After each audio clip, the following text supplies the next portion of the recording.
Hello viewers, আজকে শুরু হলো আমাদের দাওয়াইপানি লামাহাটা চটকপুর ট্রিপ। আমরা আজকে দার্জিলিং মেলের 10:10 ট্রেন ধরে রওনা হচ্ছি। আজকে হচ্ছে 20 মে 2025। আমরা পরের দিন 21 তারিখ সকালবেলা এনজিপিতে নামবো। চলুন এই মজার ট্রিপটা আপনারা আমার সঙ্গে উপভোগ করুন। আমরা পৌঁছে গেছি এখন এনজিপি থেকে আমাদের গাড়ি সোজা ছুটে চলেছে রোহিণীর পথে। রোহিণীতে একটু আমরা হালকা করে ব্রেকফাস্ট সেরে নিলাম, একটু মোমো আর চাটনি দিয়েই আমাদের ব্রেকফাস্টটা হালকা করে সারলাম। এরপরে একটা নতুন সুন্দর জায়গা যেটা কার্শিয়াংয়ে আছে, মার্গারেট টেক, সেখানে আপনাদের নিয়ে যাব এবং সেখানে আমরা আরও কিছু ব্রেকফাস্ট করব এবং আপনাদের সঙ্গে মার্গারেট টেক্সের সমস্ত ইনফরমেশন শেয়ার করব। হ্যালো ভিউয়ার্স, আজকে এনজিপি টু দাওয়াইপানি চটকপুর ট্রিপের ডে 1। আমরা হিলকাট রোড ধরে কার্শিয়াংয়ে এসেছি। কার্শিয়াংয়ে তো ম্যাক্সিমাম ডেস্টিনেশনে আপনাদের কাছে খুবই জানা। আজকে একটা অথেন্টিক ইউরোপিয়ান রেস্টুরেন্ট যেটার নাম হচ্ছে মার্গারেট টেক, সেখানে আপনাদের নিয়ে যাব। এটা 2016 সালেই ওপেনিং হয়ে গেছে। এটা এখানকার লোকাল এলিটসদের এবং ট্যুরিস্টদের বেশ পপুলার ডেস্টিনেশন হয়ে দাঁড়িয়েছে। আসুন তবে ভেতরে নিয়ে যাই এবং আপনাদের এই মার্গারেট টেকের ভিজিট করাই। এখান থেকে যে ভিউটা আপনারা দেখতে পাচ্ছেন, সেই ভিউটা মহারানী হিলসের। এই পুরো প্রপার্টিটাই মার্গারেট টেকের আন্ডারে টি এস্টেট, এবং এখানে ফার্স্ট ফ্লাশ, সেকেন্ড ফ্লাশ সব রকম চাই পাওয়া যায়। আজকে আমরা ফার্স্ট ফ্লাশ ট্রাই করলাম, তার সঙ্গে sauces pasta with chicken shredded, আর ফার্স্ট ফ্লাশ টি, আর প্যানকেক উইথ চকলেট সিরাপ। এখানে সবকটা মেনুই ভীষণ ডেলিশিয়াস এবং অথেন্টিক এবং পপুলার। তবে আমাদের ব্যক্তিগতভাবে এই ডিশেসগুলো একটু বেশি চার্মিং মনে হলো। চলুন তবে জায়গাটা ঘুরে দেখি। আমরা এখান থেকে কিছু গিফট আইটেমও নিয়েছি আমাদের ফ্রেন্ডসদের দেওয়ার জন্য। এখানে ফার্স্ট ফ্লাশ, সেকেন্ড ফ্লাশ সুন্দর বেশ র্যাপিং করা গিফট আইটেম হিসেবেই বানানো টি ব্যাগস পাওয়া যাচ্ছে। এখানে লুজ টি কিনতে পাওয়া যাচ্ছে, যেগুলো আপনার মোটামুটি পার 100 গ্রামস 2000 থেকে স্টার্টিং। বিভিন্ন রকমের ভ্যারাইটি আর ভ্যারাইটি পাওয়া যাচ্ছে। এখানে আসাম টিও পাওয়া যায় একটু লো কস্টিংয়ে, তবে এখানে অথেন্টিক দার্জিলিং টি পাওয়া যাচ্ছে। আমরা কিছু গিফট প্যাক নিলাম আমাদের ফ্রেন্ডসদের গিফট করার জন্য, আর নিজেদের বাড়ির জন্য আমরা কিছু ফার্স্ট ফ্লাশ কিনলাম। তবে এখানে যে টি সার্ভ করা হয়, সেখানে ফার্স্ট ফ্লাশ, সেকেন্ড ফ্লাশ দুটোরই অপশন আছে, যেটা আপনারা নিতে পারবেন। আর এখানে সিঙ্গেল টি পটে মোটামুটি 2 থেকে 3 জন চা খেতে পারবে। 2 থেকে 3 কাপ, বেশ বড় কাপই পাওয়া যায়। আর ডাবল পটে মোটামুটি 4 থেকে 5 জনের কাপ অ্যাভেলেবেল হবে। আমরা মোটামুটি 6 জন ছিলাম, তাই আমরা ডাবল পট অর্ডার করেছিলাম। আমরা পৌঁছে গেছি দাওয়াইপানিতে। দাওয়াইপানির জার্নিটাও যেমন ভীষণ সুন্দর, গাড়ি করে চারিদিক যে জঙ্গল এবং পাহাড় দেখতে পাওয়া যায়, ইটস অসাম। আর এখানে ট্রেকিং করলে, হাঁটলেও অপূর্ব সুন্দর দৃশ্য পাওয়া যায়। দাওয়াইপানি মেনলি দুটো জিনিসের জন্য খুব বিখ্যাত। দাওয়াইপানি হচ্ছে দার্জিলিং ডিস্ট্রিক্টের মধ্যে একদম নিয়ারেস্ট একটা গ্রাম, যেটা 6500 ফিট ওপরে। আমরা আপার দাওয়াইপানিতে ছিলাম, যেখানে প্রচুর হোমস্টে আছে। প্রত্যেকটা হোমস্টে থেকে ভীষণ ভালো রাতের দার্জিলিংয়ের ভিউ পাওয়া যায় এবং দিনের বেলা কাঞ্চনজঙ্ঘা দেখতে পাওয়া যায়। গ্রামটা হেঁটে ঘুরতেও ভীষণ ভালো লাগছে, সুন্দর লাগছে। আর দাওয়াইপানিতে আমরা 2 দিন ছিলাম। দাওয়াইপানিতে আমরা যে হোমস্টেতে ছিলাম, সেটা আমাদের আর অন্য ভিডিওতে সেটা আমরা শেয়ার করেছি, আপনি দেখে নেবেন আমাদের চ্যানেলে। আসুন তবে দাওয়াইপানিটা একটু হেঁটেই দেখা যাক। হ্যালো গাইস, এখন যে সুন্দর অপরূপ রাত্রিবেলার দৃশ্যটা দেখছেন, এটা হচ্ছে আমাদের অতি পরিচিত সবার favourite the queen of hills Darjeeling. এই যে রাতের ভিউটা, এইটা দার্জিলিংয়ে বসে কিন্তু দেখা সম্ভব নয়। যে কারণে দাওয়াই পানি রিসেন্টলি অফবিট ডেস্টিনেশন হলেও বিখ্যাত হয়ে উঠেছে, তার প্রধান দুটি কারণ এই দার্জিলিংয়ের এই বিউটিফুল নাইট ভিশনটার জন্য। এই সুন্দর নক্ষত্র খচিত আকাশের মতো দেখতে লাগছে আমাদের কুইন অফ হিলসকে, দার্জিলিংকে। এটা দাওয়াই পানি থেকে দেখা যথেষ্ট সুন্দর লাগে। মানে দাওয়াই পানিটা ঠিক দার্জিলিংয়ের অপোজিটে এবং একটু উঁচুতে। আর এই নাইট ভিউটা দার্জিলিংয়ের যেটা পাওয়া যাচ্ছে, আপনারা দেখতে পাচ্ছেন, সেটা দাওয়াই পানি থেকে সব থেকে ভালো দেখা যায়। কেন কি এটা নিয়ারেস্ট, দার্জিলিংয়ের একদম নিয়ারেস্ট ভিলেজ। আরেকটা কারণে বিখ্যাত দাওয়াই পানি, কেন কি এই গ্রামটার সব জায়গা থেকে অলমোস্ট স্লিপিং বুদ্ধা মানে কাঞ্চনজঙ্ঘা সুন্দর দেখতে পাওয়া যায়। সেটার জন্য টাইগার হিল যাওয়ার প্রয়োজন হয় না। এবার দেখা যাক, এক পশলা মুষলধারে বৃষ্টি হয়ে গেল, তারপর সমস্ত মেঘ কেটে পাহাড়ের বুকে আমাদের কুইন অফ হিলস দার্জিলিং সে নক্ষত্র খচিত আকাশের মতো ফুটে উঠেছে আমাদের সামনে। কাল সকালে যদি প্রকৃতি দেবী প্রসন্ন হন, তাহলে হয়তো কুইন অফ হিলসের মতোই আমরা কাঞ্চনজঙ্ঘা ভিউটা পেয়ে যাব। লেটস সি কাল কি হয়। আজকের মতো টাটা।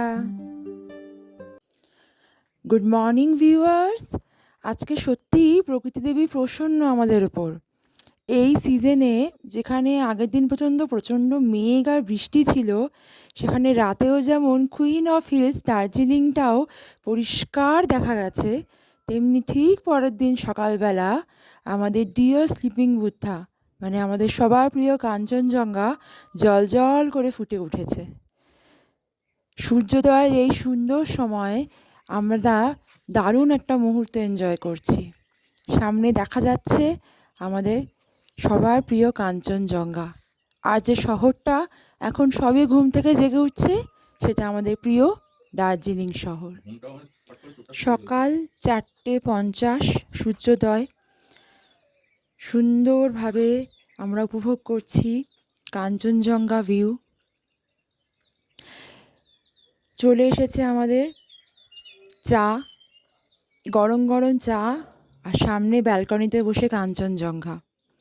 অবশ্য আমার পরিবারের বাকি বয়স্করা ব্যালকনিতে না, খাটে বসে রুমের মধ্যে কম্বল মুড়ি দিয়েই চা খেতে খেতে কাঞ্চনজঙ্ঘার ভিউ উপভোগ করছে। অসাম অসাম, যেটার জন্য মেনলি দাওয়াই পানি বিখ্যাত, সেই দুটো জিনিসই টোটালি ফুলফিল হয়ে গেল। রাত্রিবেলা কুইন অফ হিলস চকমক করছিল ডায়মন্ড নেকলেসের মতো পাহাড়ের বুকে, আর ভোরবেলা সকাল হতে না হতেই কাঞ্চনজঙ্ঘা তা দীপ্তিময় রূপ মেলে ধরেছে আমাদের সবার সামনে। আপনাদের সঙ্গে এটা শেয়ার করতে পেরে খুব আনন্দিত। আজকে ডে 2, আমরা দাওয়াই পানি থেকে সকাল সকাল ব্রেকফাস্ট করে রওনা হয়ে গেছি Takdah, Tinchuley, Gumbadara view point, Lamahatta sight seen করতে। আসুন আপনারা আমাদের সঙ্গে এনজয় করুন। আমরা এখন পৌঁছে গেছি তিনচুলেতে গুম্বাদারা ভিউ পয়েন্টে। এখানে তিনচুলের যে মাউন্টেন রেঞ্জগুলো আছে, সেখানে ভিউ পয়েন্ট দেখতে পাওয়া যায়। ভীষণ সুন্দর অ্যাস্থেটিক একটা জায়গা, আশেপাশে ফরেস্ট এরিয়া, তবে খুব ঘন ফরেস্ট নয়। আর আপনারা দেখতে পাচ্ছেন এখানে বাবেল টেন্ট একটা সিস্টেম নতুন বেশ দেখছি এখানে অনেকগুলো গ্রামেই ব্যবস্থা করা হয়েছে। বেশ সুন্দর বাবেল মানে ডোম শেপ টেন্টগুলো বানানো হয়েছে। ভেতরে সব রকমই ব্যবস্থা আছে, অ্যাটাচ ওয়াশরুম, কাবার্ড, টি টেবিল, সোফা, ফ্যানও দেওয়া হয়েছে। কারণ কি তিনচুলেতে একটু নিচু বলে টেম্পারেচারটা এই মে মাসে এখন খুব একটা কমেনি। কিন্তু দাওয়াই পানিতে আগের দিন আমরা 14-15 টেম্পারেচার পেয়েছিলাম। এখন হয়তো হার্ডলি 25-26 তিনচুলেতে টেম্পারেচার আছে দিনের বেলা। এইখানে ক্যান্টিনের আলাদা ব্যবস্থা আছে, যেখানে বসে খাওয়া যায়, আর রুমের মধ্যে চা কফি সমস্ত ব্যবস্থা করা হয়। এখানে রেঞ্জ হচ্ছে আপনার 2500 টাকার আশেপাশে, দুজন থাকতে পারে। একটা টেন্টে। এটা বেশ সুন্দর লাগলো আমার। এটা নতুন ব্যবস্থাপনা, এখানে বেশ ডোম শেপ তৈরি হয়েছে।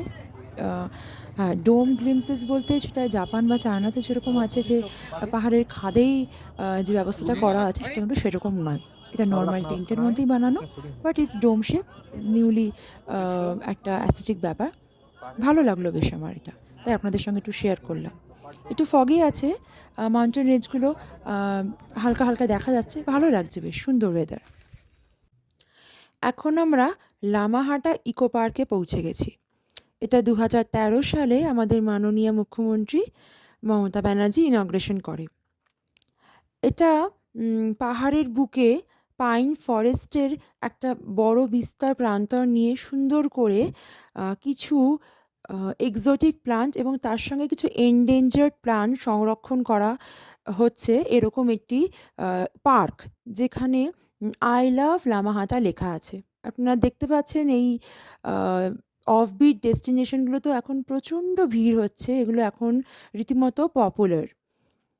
এখান থেকে বার্ড আই ভিউ পয়েন্ট, মানে উঁচু টাওয়ারে উঠে বেশ দূরের মাউন্টেন ল্যান্ডস্কেপটা লামাহাটা রিজিয়নের ভালোভাবে বেশ দেখা যাচ্ছে। ওয়েদারটা এখন ভীষণ ভালো, রোদ উঠেছে। আর এখানে শেরপাদের মতন করে, শেরপা ব্রাইড অ্যান্ড গ্রুমদের মতন করে সুন্দর করে সাজগোজ করে জামাকাপড় পরে ছবি তোলারও ব্যবস্থা আছে, একদমই লো কস্টিং, ৫০ টাকা। আমার ছেলেটিও এখানে সুন্দর করে সাজলো, তার ইচ্ছা হলো সাজবার, এবং সে যে দেখতেই পাচ্ছেন ধীরে ধীরে সে আস্তে আস্তে তৈরি হলো এবং ছবি তোলার জন্য, ফটো সেশনের জন্য রেডি। এখানে একটা ওয়াটার বডি আছে, বেশ উঁচু, অনেকটা জায়গায় যেতে হবে, অনেকটাই পথ যেতে হবে, প্রায় ১ ঘন্টা মতো একটু ট্রেকিং করতে হবে, কিন্তু ওয়াটার বডিটা অতটা অ্যাট্রাকটিভ লাগলো না আমার। পাইন ফরেস্টটা বেশ ভালো, সুন্দর। পার্কটা বেশ সুন্দর, বিনোদনের জন্য ভালো। বেশ খানিকক্ষণ সময় কাটানোর জন্য বেশ ভালো।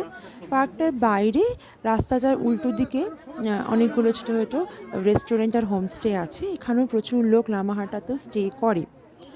এটা দাওয়াইপানি থেকে অলমোস্ট ৫ কিলোমিটার দূরত্বে আছে, একদমই কাছে। তাই এটা আমরা সাইট সিনেই রেখেছি, আমরা লামাহাটায় থাকিনি। আমরা আগেই বলেছি আপনাদের যে আমরা দাওয়াইপানিকেই মেনলি বেস করে আশেপাশের সার্কিটটা ঘুরে দেখছি। আজকে আমাদের লামাহাটা চটকপুরের যে ট্রিপ, তার ডে 3। আমাদের অলরেডি জার্নি শুরু হয়ে গেছে। আমরা দাওয়াইপানি থেকে সকাল সকাল ব্রেকফাস্ট সেরে চটকপুরের উদ্দেশ্যে রওনা হয়ে গেছি। আপনারা দেখতে পাচ্ছেন আমরা অলরেডি ফরেস্ট এরিয়ার মধ্যে ঢুকে গেছি। সোনাডা থেকে চটকপুরের যে রাস্তাটা, সেটা আপনারা বুঝতেই পাচ্ছেন একটা ফরেস্ট এরিয়ার মধ্যে দিয়ে যাচ্ছে, এবং রাস্তাটা ভীষণ খারাপ। এই ডিস্টেন্সটা খুব বেশি না সোনাডা থেকে চটকপুরের, কিন্তু রাস্তাটা এতটাই খারাপ, যেহেতু ফরেস্ট এরিয়া, এখানে স্টোনই দেওয়া রাস্তাতে, এখানে কোনো রকম রিপেয়ারিং বা এখানে সিমেন্টিং বা ঢালাই করার কোনো রুলস নেই, তাই জন্য ভারী গাড়ি ছাড়া ওখানে অ্যালাউও করা হয় না। কিন্তু রাস্তা এতটাই খারাপ যে প্রচণ্ড সাবধানে যেতে হচ্ছে, প্রচণ্ড ধীরে ধীরে যেতে হচ্ছে, প্রচণ্ড ঝাঁকুনি। খুব বয়স্ক লোক হলে, যাদের স্পন্ডালাইটিস বা কোমরের প্রবলেম আছে, তাদের কিন্তু খুব অসুবিধা হবে। তাই যাওয়ার আগে একটু রিসার্চ করে যাবেন। তবে মোটামুটি ড্রাইভারের হাত ভালো, তারা বুঝেই চালাচ্ছেন। তবে হ্যাঁ, জার্কিং বা ঝাঁকুনিটা কিন্তু প্রচণ্ড, কারণ রাস্তা ট্রিমেন্ডাস ভয়ঙ্কর। যেমন খাড়াই রাস্তা, তেমনি প্রচণ্ড বড় বড় পাথর, কাদা, ভাঙাচোরা, এরকম অবস্থা রাস্তাটার। তো ভীষণ ট্রিমেন্ডাস আর কি চাপ। আর এখানে ভীষণ ফগি এরিয়া, কখনো প্রেসিপিটেশন হচ্ছে, একটু বৃষ্টি হচ্ছে, কখনো আবার একটু শুকনো। তো গাড়ি এই জন্য আরও স্লো চলছে, কারণ ফগস খুব বেড়ে গেলে স্পিডে গাড়ি যাতায়াত করা খুব মুশকিল, রাস্তাও খুব সরু, সেই জন্য একটু সময়টা ওই জন্য লাগছে।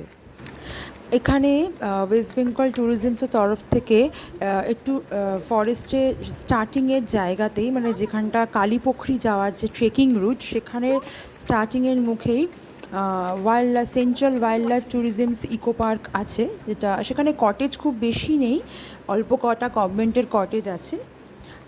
এখানে বুকিংটা পাওয়াটা একটু খুব মুশকিল, তবে এখানে আপার চটকপুরে যেখান থেকে কাঞ্চনজঙ্ঘা ভিউ বা পুরো ফরেস্টের ভিউটা খুব ভালো পাওয়া যায়, সেখানে মোটামুটি আপনার অনেকগুলো হোমস্টে 1300 টাকা থেকে ফুডিং লজিং শুরু করে 1500 টাকার মধ্যে ফুডিং লজিংয়ে ভালো মানের কটেজ পাওয়া যাচ্ছে। আপনারা দেখতে পাচ্ছেন আমরা কালীপোখরির দিকে, মানে যেখানে বনদেবীর একটি ছোট্ট মন্দির আছে, যেখানে গ্রামবাসীরা লোকাল ট্রাইবালসরা পুজো করে, সেটা একটা ট্রেকিং রুট। আমরা অলরেডি রওনা হয়ে গেছি। ট্রেকিং রুটটা ভীষণ সুন্দর। খানিকটা পৌঁছলেই বাঁ দিক থেকে একটা সোজা রাস্তা বেরিয়ে আছে। এটা 12 কিলোমিটার পথ অতিক্রম করলে মংপু, যেখানে রবীন্দ্রনাথ ঠাকুরের বাসভবন, আমরা সেখানে পৌঁছে যেতে পারবো। তবে 12 কিলোমিটার তো অনেকটা পথ জঙ্গলে, আমরা সেই দিকে না গিয়ে আমরা সোজা কালীপোখরির দিকে যাচ্ছি, যেখানে বনদেবীর পুজো হচ্ছে। পূর্ণিমাতে আর ডিসেম্বর মাসে বিশেষ ফেস্টিভ্যালের সময় এখানে খুব ভিড় হয়। এখন নর্মাল ট্যুরিস্ট ভিড়ই বেশি। দেখতেই পাচ্ছেন খুব সুন্দর একটা ঘন জঙ্গলের মধ্যে দিয়ে, এবড়ো খেবড়ো রাস্তার মধ্যে দিয়ে আমাদের যেতে হচ্ছে। গত বছর এখানে চিতাবাঘ দেখা গেছিলো, কিন্তু এবছর এখনও অবধি রিপোর্টিং হয়নি। আর একটা কথা বলে রাখা ভালো, এখানে কিন্তু ফরেস্ট ডিপার্টমেন্টের রুল অনুযায়ী বিনা গাইডে যাওয়া যাবে না। আপনি দেখতেই পাচ্ছেন লাঠি নিয়ে গাইড আমাদের আগে গাইড করতে করতে যাচ্ছে, এবং তারপর গাইডের দুটো কুকুরও যাচ্ছে আমাদের সঙ্গে এসকর্ট করতে করতে, আর আমরা যাচ্ছি। আরও ট্যুরিস্টরা অন্যান্য গাইডদের সঙ্গে যাচ্ছে। 400 থেকে 500 টাকা মোটামুটি এই গাইডের ফিস দিতে হয় এখানে। তবে গাইড ছাড়া এখানে কোনোভাবে অ্যালাউ না। পুরো জঙ্গলটাই সিসিটিভি ক্যামেরায় ঘেরা আছে। রাস্তা খুব সরু, গাইড ছাড়া যাওয়াটা খুব একটা সেফও নয়, কারণ জঙ্গলটা একটু ঘন। আমরা রাস্তা দিয়ে আস্তে আস্তে ছোট্ট শিয়াল, একটা হরিণ এরকম দেখতে পেয়েছি, আর এখন অবধি চিতাবাঘ দেখতে পাইনি। আর খুব সুন্দর জায়গাটা, মানে নিরিবিলি শান্ত, কখনো খুব ফগে ভরে যাচ্ছে, কখনো ক্লিয়ার হয়ে যাচ্ছে। দেখতেই পাচ্ছেন এখানে বনদেবীর পুজো করছে কিছু ট্যুরিস্টরা। খুব সুন্দর অ্যাস্থেটিক একটা ফিলিংস আসছে। ট্রেকিং রুটটা একটু পাথুরে রাস্তা, হাঁটাচলা করতে কষ্ট, বয়স্ক মানুষদের না নেওয়াই ভালো, কারণ কি খুব যাদের কোমরে হাঁটুতে প্রবলেম আছে, রাস্তাটা এতটাই পাথুরে, আর 1 ঘন্টা 1.5 ঘন্টা সময় লাগবে যেতে আসতে। তো এতটা হাঁটা, এতটা খাড়াই উতরাই চলছে, তার মধ্যে এতটা বাজে রাস্তা, ভীষণ স্যাঁতস্যাঁতে, কাদা আছে অনেক জায়গা, পাথর, যেরকম হয় ন্যাচারাল ফরেস্টের রাস্তা। সেক্ষেত্রে খুব ছোট বাচ্চা বা খুব বয়স্কদের পক্ষে একটু কিন্তু ডিফিকাল্ট। আমাদের সঙ্গে একজন বয়স্ক ছিলেন যিনি আসেননি, কিন্তু মোটামুটি বাকিরা সবাই আরামসে যেতে পেরেছে। গ্রামটাও ঘুরে দেখার জন্য খুব সুন্দর। চলুন তাহলে দেখা যাক। আমাদের হোমস্টে থেকে অল্প 5-10 মিনিটের দূরত্বেই একটা ভিউ পয়েন্ট আছে, যেখানে সুন্দর একটা প্যাগোডা স্টাইলের বার্ড ওয়াচ টাওয়ার করা আছে। রাস্তাটা খুব সুন্দর, পাহাড়ের ঢালের গা থেকেই বাঁশ দিয়ে সুন্দর রেলিং করে ধাপ ধাপ কেটে সুন্দর করে সেই ওয়াচ টাওয়ারে যাওয়া যায়। গ্রামটাই তো ভীষণ সুন্দর চটকপুর। এখান থেকে যেতে যেতে বেশ আশপাশের মাউন্টেন রেঞ্জটা দেখা যাচ্ছে, তবে একটু ফগি আছে। আগের দিন একটু বেশি ক্লিয়ার ছিল, আজকে একটু ফগি আছে। আর সুন্দর করে এখানটা ওপরে উঠে বেশ অনেকেই, যারা বার্ড ওয়াচার, যারা বার্ড লাভার, নেচার লাভার, তারা প্রচুর ছবি টবি তুলছেন। এখানটা খুব সুন্দর একটা ভিউ পাওয়া যায়। আসুন তাহলে এখানে ভিউটা আমরা একটু দেখে নিই। ট্রেকিং করে ফিরে এসে আমরা প্রচণ্ড ক্লান্ত, সেই জন্য আর প্রচণ্ড খিদে পেয়ে গেছে। লাঞ্চ মোটামুটি 2টোর মধ্যে রেডি হয়ে যাবে, তবু আমরা একটু চিপস, কোল্ড ড্রিঙ্কস আর এই গরম গরম ঠান্ডার মধ্যে নুডলসগুলো খেয়ে একটু শান্তি লাভ করলাম। 3 nights 4 days এই চটকপুর, লামাহাটা, দাওয়াইপানি, দার্জিলিং ডিস্ট্রিক্টের এই অফবিট ডেস্টিনেশনগুলো ট্রিপ আমরা কমপ্লিট করলাম। ভীষণ তৃপ্ত আমরা, ভীষণ আনন্দিত, আর আপনাদের সঙ্গে সব শেয়ার করতে পেরেও ভীষণ ভালো লেগেছে। আশা করি এই সমস্ত ইনফরমেশন পেয়ে আপনারা ভীষণ ইন্টারেস্ট পাচ্ছেন এই জায়গাগুলো ঘুরে আসার জন্য। আমি রেকমেন্ড করব আপনারা অবশ্যই ঘুরে আসবেন, সত্যিই খুব সুন্দর। তবে আমরা এবার দার্জিলিং শহরটার ভেতরে যাইনি, বা ঘুম, টয় ট্রেন এই ট্রিপটা করিনি, কারণ আমাদের আগেই একবার এটা করা। আমরা সেখানে দার্জিলিং, নেপচজগৎ, মিরিক ঘুরেছিলাম, টয় ট্রেন ঘুরেছিলাম, ঘুম, বাতাসিয়া সবই আমাদের ঘোরা হয়ে গেছে। সেই জন্য অনেকে এই দাওয়াইপানি, লামাহাটা, তাকদা, চটকপুর ট্রিপটা কমপ্লিট করে সেখান থেকে বাতাসিয়া, ঘুম, দার্জিলিংটাও ঘুরে আসে। এটা তারা করে কিভাবে, তারা প্রথমে চলে যায় দাওয়াই পানি, সেখান থেকে লামাহাটা, তাগদা সাইট সিন করে গাড়ি নিয়ে চলে যায় আপনার বাতাসিয়া। কেন কি দাওয়াই পানি থেকে 5 কিলোমিটার ডিস্টেন্সে আপনার লামাহাটা, আর 6 কিলোমিটার ডিস্টেন্সেই আপনার ঘুম, বাতাসিয়া। সেটা কভার করেই তারা দার্জিলিং চলে যায়। দার্জিলিং থেকে তারা চটকপুর হয়ে একদিন বা দুদিন চটকপুরে সময় কাটিয়ে তারা সোনাডা হয়ে এনজেপি ফিরে আসে। আপনারা একসঙ্গে এই ট্রিপটা করতে পারবেন। তবে খুব সুন্দর এই অফবিট ডেস্টিনেশনসগুলো, আমি বলবো আপনারা অবশ্যই যাবেন। এবারের মতো ছুটি, টাটা। আবার দেখা হবে পরের কোনো নতুন ডেস্টিনেশনে। টাটা।